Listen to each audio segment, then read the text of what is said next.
Hello all welcome to my channel Geeta Srinivas vlogs. అందరూ ఎలా ఉన్నారండి? అందరూ బాగుండాలని, ఆరోగ్యంగా ఉండాలని మనస్ఫూర్తిగా కోరుకుంటున్నాను. ఏంటబ్బా ఈరోజు వెయిట్ చూపించకుండా వీడియో స్టార్ట్ చేసేసింది అనుకుంటున్నారా? ఈరోజైతే అస్సలంటే అస్సలు వెయిట్ లాస్ అవ్వలేదండి. ఇంకా 100 గ్రామ్స్ వెయిట్ గెయిన్ అయ్యాను. ఎందుకయ్యాను అనేదైతే నాకు తెలీదు. అప్పుడప్పుడు వెయిట్ అనేది అప్ అండ్ డౌన్ అవుతూ ఉంటుంది. అంటే మేబీ నేనేం వాకింగ్ అసలు ఏం చేయలేదండి. అలాగే ముందు రోజు నైట్ కొంచెం టైమింగ్స్ చేంజ్ అయినాయనమాట. అందుకని చెప్పేసి మేబీ ఇప్పుడు ఎక్కువ ఒక 100 గ్రామ్స్ వెయిట్ చూపిస్తుందేమో. ఈరోజైతే నాకు కొంచెం టమ్మీ ఫుల్‌గా అలాగే లైట్‌గా ఉండేలాగా బ్రేక్‌ఫాస్ట్ తినాలి అనిపించింది. ఇంకా ఇంట్లో ఫ్రూట్స్ అన్నీ అవైలబుల్‌గా ఉన్నాయి. సో, ఈరోజొచ్చేసి పియర్ అలాగే యాపిల్ అలాగే ఇంకా కొన్ని ఫ్రూట్స్ అయితే తీసుకోబోతున్నాననమాట. ఇప్పుడు పియర్ ఫుల్‌గా తీసుకోవట్లేదండి. ఒక హాఫ్ పియర్ తీసుకుంటున్నాను. అలాగే ఒక హాఫ్ యాపిల్ తీసుకొని ఇలా చిన్న చిన్న ముక్కలుగా కట్ చేసుకుంటున్నాను. పెద్దగా కట్ చేసుకుంటే కొంచెం ఎక్కువ అయినట్టుగా అనిపిస్తదనమాట. ఇలా చిన్నగా కట్ చేసుకుంటే మంచిగా తినడానికి అవుతుంది గదా అని జెప్పేసి ఇలా చిన్న ముక్కలుగా అయితే కట్ చేసుకున్నాను. పియర్ అలాగే యాపిల్ తీసుకోవడం వల్ల అయితే మన వెయిట్ లాస్‌కి హెల్ప్ అవుతుంది. అలాగే ఫైబర్ ఎక్కువగా ఉంటుంది కాబట్టి మనకి కాన్‌స్టిపేషన్ ప్రాబ్లమ్ రాకుండా కాపాడుతుంది. అలాగే పియర్ తీసుకుంటున్నాం కాబట్టి మన బ్లడ్ షుగర్ లెవెల్స్ అనేవి కంట్రోల్‌లో ఉండడానికి హెల్ప్ చేస్తుంది. పియర్ మన స్కిన్ హెల్త్‌కి కూడా చాలా మంచిది. అలాగే మన బాడీలో ఏమన్నా ఇన్‌ఫ్లమేషన్ ఉంటే పోగొట్టడానికి కూడా హెల్ప్ చేస్తుందంటండి. అలాగే ఇది మన హార్ట్ హెల్త్‌కి కూడా చాలా అంటే చాలా మంచిది. యాపిల్‌లో లో గ్లైసెమిక్ ఇండెక్స్ ఉంటుంది కాబట్టి మన బ్లడ్ షుగర్ లెవెల్స్ అనేవి కంట్రోల్‌లో ఉండడానికి హెల్ప్ చేస్తుంది. అలాగే మన హార్ట్ హెల్త్‌కి, బ్రెయిన్ హెల్త్‌కి చాలా మంచిది. ఇంకా పాపకి బాక్స్‌లో పెట్టగా మిగిలిన మస్క్ మిలన్ పీసెస్‌ని కూడా యాడ్ చేసుకుంటున్నాను. మస్క్ మిలన్ కూడా చాలా హెల్త్‌కి మంచిదండి. ఇందులో కూడా ఫైబర్ ఉంటుంది. అలాగే మన స్కిన్ హెల్త్‌కి కూడా చాలా మంచిది. తర్వాతైతే ఇప్పుడు నేరేడుకాయలైతే వస్తున్నాయన్నమాట. అవి ఒక 6 తీసుకున్నాను. తర్వాత బ్లూబెర్రీస్ కూడా ఇంట్లో అవైలబుల్‌గా ఉన్నాయి. అయి ఒక 6 అలాగే 2 స్ట్రాబెర్రీస్ అయితే తీసుకున్నాను.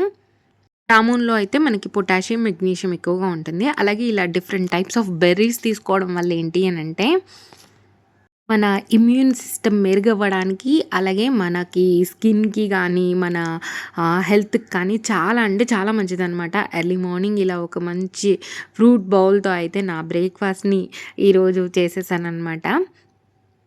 పాపుంటుంది కాబట్టి ఇంట్లో ఫ్రూట్స్ ఎక్కువగా పెట్టుకుంటానండి. అంటే బయటయి పాపకి అంతగా నేను ఎక్కువ ఏం తినిపించనండి. ఎక్కువ శాతం తను గూడా నన్ను బయటవేమి అడగదు.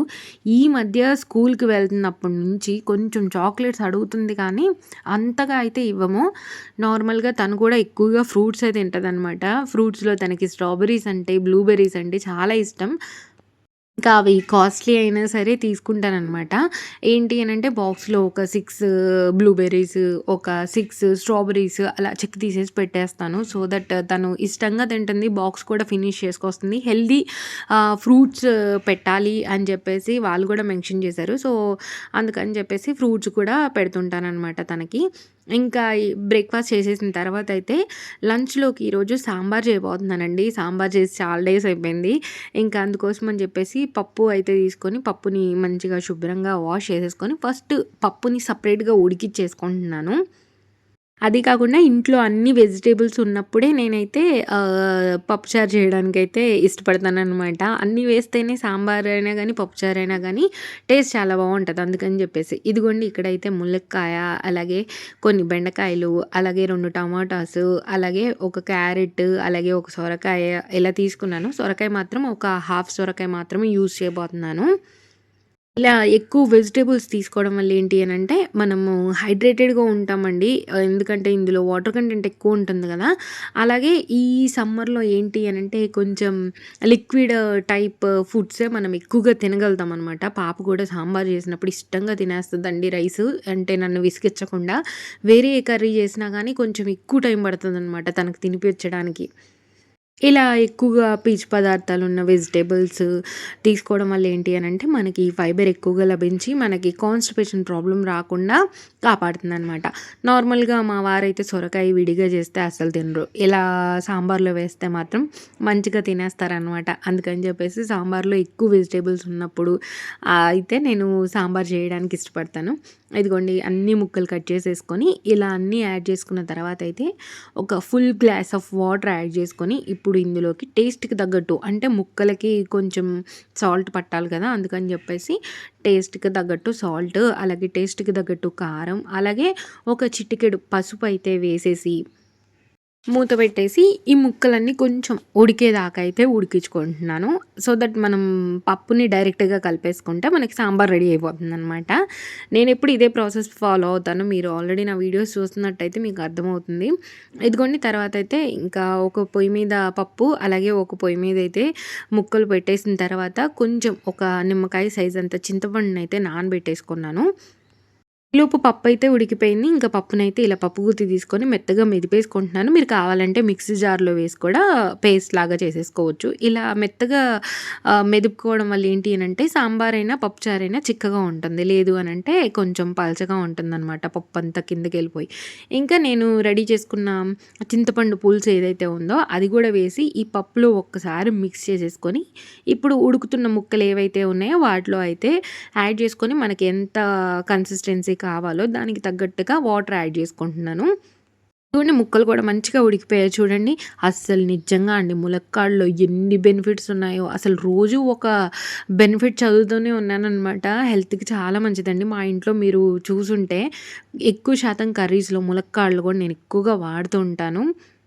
సూప్స్‌లో గానీ, లేదు అనంటే ములక్కాడ టమాటా కానీ, లేదు అంటే బీరకాయ ములక్కాడ గానీ, లేదు అనంటే ములక్కాడ ఎగ్ కర్రీ గానీ, ఇలా సాంబార్‌లో గానీ ములక్కాడలైతే ఎక్కువగా వాడుతూ ఉంటాను. ఇదిగోండి ఇక్కడైతే మనం ఫస్ట్ ముక్కలు ఉడకడానికి కొంచెం సాల్ట్ వేసాం కదా! అదైతే సరిపోలేదనమాట. ఇప్పుడు నేను మళ్ళీ కొంచెం సాల్ట్ యాడ్ చేసుకున్నాను. అలాగే నాకెంత వాటర్ కన్సిస్టెన్సీ కావాలో అంత వాటర్ కన్సిస్టెన్సీ యాడ్ చేసుకొని, ఇప్పుడైతే ఇందులోకి కొన్ని కరివేపాకు రెబ్బలైతే యాడ్ చేసుకున్నాను. తర్వాత కొంచెం కొత్తిమీరను గూడా శుభ్రంగా వాష్ చేసుకొని, ఇలా మరిగిచ్చుకునే అప్పుడే వేసుకుంటే ఏంటి అనంటే, ఫ్లేవర్ అనేది మనకి సాంబార్‌కి పడుతుందండి. పోపులో డైరెక్ట్‌గా వేసిన దానికంటే, ఇలా మరిగిచ్చుకునే అప్పుడు వేసుకుంటే మంచిగా టేస్ట్ వస్తుందనమాట. ఇంకా నేను తర్వాత స్టవ్ కట్టేసి, మా పాపని స్కూల్ నుంచి తీసుకురావడానికైతే వెళ్ళాననమాట. ఇప్పుడు కొత్త స్కూల్‌కి వెళ్తుంది కదా! వాళ్ళు ట్రాలీ ఇచ్చారనమాట. అస్సలు తనైతే బ్యాగ్ మాకివ్వట్లేదు. తనే పట్టుకుంటదంట. తను ట్రాలీ పట్టుకొని లాక్కొని వస్తా ఉందింకా. పప్పుచారు మరిగిన తర్వాతయితే స్టవ్ కట్టేసి, మూత పెట్టేసి, ఇంకా పాపని తీసుకురావడానికైతే వెళ్ళాము. మా వారైనా తీసుకురావచ్చు. కాపోతే నాకేంటో అండి నేనెళ్లి తీసుకురావాలి అనే ఒక ఇది ఉంటదనమాట. మా వారు అంటూ ఉంటారు, "నేను తీసుకొస్తాను కదా! నువ్వెందుకు మళ్ళీ నిన్నొచ్చి తీసుకెళ్ళాలి నేను" అని అంటారు. అయినా సరే నేనొస్తాను, నేను తీసుకొస్తాను అని చెప్పేసి నేను కూడా వెళ్ళి తీసుకొస్తాననమాట. ఇదిగోండి పప్పుచారు పోపు పెట్టేసాను. ఈరోజైతే నేను గోధుమ రైస్ చేసుకుందాము అని చెప్పేసి ఫస్ట్ వాటర్‌నైతే బాయిల్ చేసుకున్నాను. తర్వాత అందులో కొంచెం టేస్ట్‌కి తగ్గట్టు సాల్ట్ వేసి వాటర్ బాయిల్ అవుతున్నప్పుడు గోధుమ రవ్వ ఏదైతే ఉందో అది యాడ్ చేసేసుకొని ఇంకా రైస్ అయితే రెడీ చేసుకున్నాననమాట. మా వాళ్ళకొచ్చేసి వైట్ రైస్ పెట్టేసాను. నాకొచ్చేసి ఈ రైస్ చేసుకున్నాను. తర్వాత మొన్న నేను ఊర మిరగాయలు వేశానండి ఇంట్లో. ఫస్ట్ టైం ట్రై చేశాను. చాలా అంటే చాలా బాగా వచ్చినాయి. నాకైతే బాగా నచ్చింది. ఏదో ఒకటి నేర్చుకోవాలి అనే ఇది ఉందనమాట. అందుకని చెప్పేసి ఇంకా ఈసారి ఊర మిరగాయలు ట్రై చేశాను. చాలా వచ్చింది. ఇదిగోండి ఇంకా ఊరమిరగాయలు గూడా ఒక 2 అయితే ఫ్రై చేసుకున్నాను. తర్వాత నేను హాఫ్ కప్పు కంటే తక్కువ గోధుమ రవ్వను తీసుకుంటే నాకు 1 కప్పు రైస్ అయితే వచ్చిందనమాట. ఇప్పుడు ఇందులోకి సాంబార్‌నైతే నాకెంత ఇష్టమో అంత సాంబార్ అయితే వేసుకుంటున్నాననమాట. ఎక్కువ శాతం వెజిటబుల్స్‌తో. రైస్‌తో కంటే ఇలా గోధుమ రవ్వ అన్నం చేసుకొని సాంబార్‌తో తినండండి. చాలా అంటే చాలా బావుంటది. మీలో ఎంతమంది తిన్నారు ఎప్పుడైనా? అలాగే మీకు ఎంతమందికి ఇష్టము అనేదైతే నాకు కామెంట్ సెక్షన్‌లో కామెంట్ చేయండి.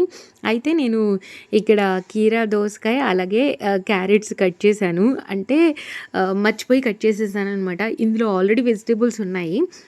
అయినా సరే కీరా అలాగే క్యారెట్ కట్ చేశాను. సో, కీరా ఒక హాఫ్ అయితే తీసుకున్నాను. ఇంకా క్యారెట్ అయితే తినలేదండి. ఇంకా నైట్ డిన్నర్‌లోకొచ్చేసి ఈరోజు దోస చేసుకుంటున్నానండి. దోసలొచ్చేసి ఒక 2 ప్లెయిన్ దోసలు వేసేసుకున్నానండి. ఏమీ ఎక్కువ హడావుడి అదేం చేయకుండా ప్లెయిన్ దోసలు వేసేసుకొని ఒక 2 అయితే తిన్నాను. అయితే నేనింకా ఈ వెయిట్ లాస్ జర్నీని ఇలాగే పెట్టేద్దాం అనుకుంటున్నానండి. 48, 49, 50 ఒక 60 డేస్ వరకి పెడదాం అనుకుంటున్నాను. లేదు అనంటే మళ్ళీ ఫ్రెష్‌గా డే 1, డే 2 అలా పెట్టండి అంటే ఒకసారి కామెంట్ సెక్షన్‌లో అయితే కామెంట్ చేయండి. ట్రై చేస్తాను. ఎలా పాజిబుల్ అయితే అలా పోస్ట్ చేయడానికి. అంటే నాకు ఈ కంటిన్యూటీ ఉంచేసి ఒకసారి ప్రాపర్‌గా వెయిట్ లాస్ అయిన తర్వాత ఇంకా మళ్ళీ హెల్తీగా మెయింటైన్ చేసుకుందాం వెయిట్ అనుకుంటున్నాననమాట. మళ్ళీ వెయిట్ లాస్ జర్నీ అలా చేయకుండా. ఎప్పుడైనా మళ్ళీ వెయిట్ గెయిన్ అయితే గనుక మాత్రం అండి 1 కేజీ పెరగంగానే ఒకవేళ పెరిగితే 1 కేజీ పెరగంగానే వెంటనే తగ్గిచ్చేసుకోవాలండి. లేదనంటే చాలా కష్టం ఒకేసారి ఎక్కువ పెరిగి తగ్గడం అంటే. అంటే అన్ని ఫుడ్స్ కంట్రోల్ జేసుకోవాలి. మనం అంటే ఎలా ఉండాలంటే స్ట్రిక్ట్‌గా ఉండాలనమాట. అప్పుడే వెయిట్ లాస్ అనేది పాసిబుల్ అవుతుంది. దానికి బదులుగా ఎప్పటికప్పుడు తగ్గించుకుంటే బెటర్ అనిపిస్తుంది నాకైతే. ఇంకా నాది డిఫరెన్స్ ఎంత చేంజ్ అయ్యాను అనేదైతే మీకు నెక్స్ట్ కమింగ్ వీడియోస్‌లో షేర్ చేస్తానండి. మొబైల్ చేంజ్ చేశాను కదా! ఫోటోస్ దీంట్లో లేవన్నమాట. హోప్ మీకు ఈరోజు వ్లాగ్ నచ్చిందనుకుంటున్నాను. నచ్చితే లైక్, షేర్, కామెంట్‌తో పాటు సబ్స్క్రైబ్ చేసుకొని పక్కనున్న బెల్ రింగ్ చేయడం మాత్రం మర్చిపోకండి. Thanks for watching. బాయ్.